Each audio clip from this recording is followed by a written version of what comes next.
Looking at this draft class, there's one receiver who's got me more hyped than any other prospect at the position, and when you watch the tape, you'll understand why some scouts think he might be the very first wideout off the board. We're talking about a guy who doesn't have every physical trait these other receivers bring, but he's got something that might matter even more: the football IQ, the route running, the ability to just flat out get open when his team needs him most.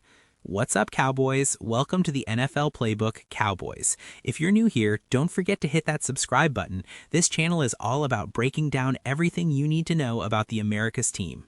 So I am talking about Jordan Tyson from Arizona State. This kid out of Allen, Texas is my #1 receiver in this entire draft. Now, there's a bunch of them projected to go in the first 3 rounds, but Tyson is different.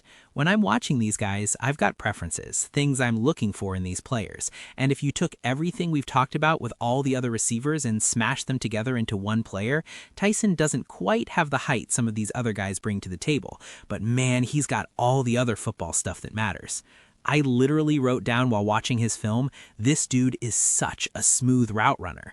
That fluidity in his game just puts him over the edge for me. He's got size, he's got physicality, but more importantly, he can get open on his own. That means everything to me when I'm evaluating receivers. When teams try to press him up at the line of scrimmage, he's got so many different ways to beat that coverage. A lot of these younger receivers don't always get those nuances right, but Tyson does. He's fighting with his hands, he's using his routes intelligently, and sometimes the coaches just put him in motion to help him get off that press. His hands are excellent, and the way he tracks the ball downfield is just ridiculous. Whether it's deep, medium range, or short stuff, he handles it all. Sometimes they'll just get him the ball on a little bubble screen, and it's like they're saying, "Go save us," and he turns into a yards after catch monster and does exactly that. The big plays this kid makes are what really stand out. I love a receiver who can make big plays with the ball in the air, but also one you can just get the ball to and he'll create something on his own. I wrote down yards after catch guy 3 separate times while watching his tape. Everything I want in a receiver, this dude has it in his report. He attacks the ball downfield. He can line up inside or outside depending on what the defense is showing. I saw some games where teams tried to travel with him, but they'd use all this pre-motion and he'd end up matched up against some corner he's way better than, and he'd just destroy the guy.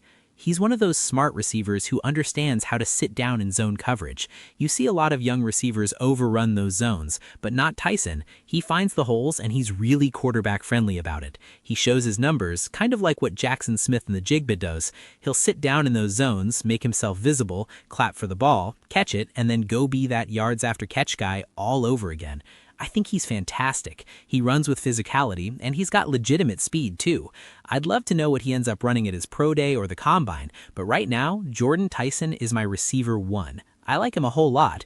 He started his career at Colorado and actually has a brother who plays for the Cleveland Cavaliers, so he comes from an athletic family. He went straight from Allen High School to Colorado, then transferred to Arizona State.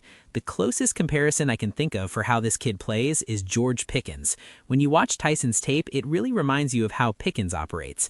Early in this process, there was all this talk about whether teams would trade Pickens or move on from him, and I'm watching Tyson thinking, this is basically George Pickens right here in the draft. If you don't want to pay Pickens $30 or $35 million, here's Jordan Tyson with that same kind of ability. He makes plays all over the field, he tracks the ball incredibly well, and he's a clutch player who can go high or low for catches. He runs angry with the ball in his hands. After he catches it, you see him getting upfield and trying to make things happen. You can line him up in the slot, in the boundary, out wide, wherever. He's going to thrive. He's a savvy route runner, a contested catch machine, and he plays with real toughness.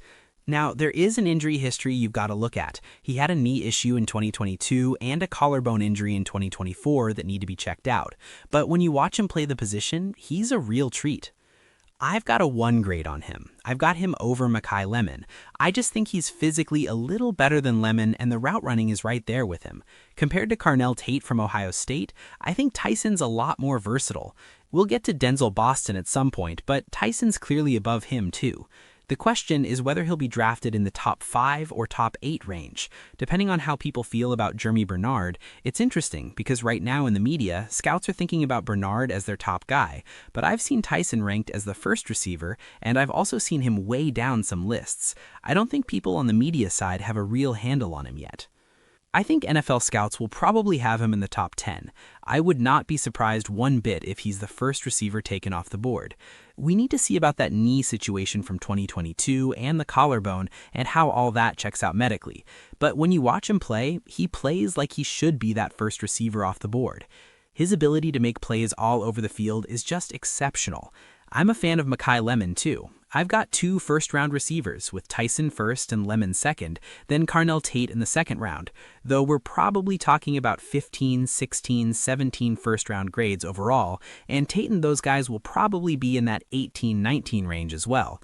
It's a really interesting receiver group. If you're a Cowboys fan watching this, think about how George Pickens played this year. When you watch Tyson, tell me if you think I'm wrong about that comparison. One thing we need to figure out is Ty Simpson, the quarterback from Alabama, just decided he wants to enter the draft this year. Cowboys fans should love this, because if he ends up in any of those top 11 picks or so, that's another quarterback bumping guys down to us. I'm not watching quarterbacks until April, though. If the draft is April 28th or whatever, I'll watch all the quarterbacks around April 15th in one sitting. But what I need is for Ty Simpson to really get drafted high and bump these other prospects down. If he does that, and if Jerry Jones has a great free agency, we could be in a situation where the Cowboys tag Pickens and he's with us for just one more year. I would love it if Jordan Tyson is available for us.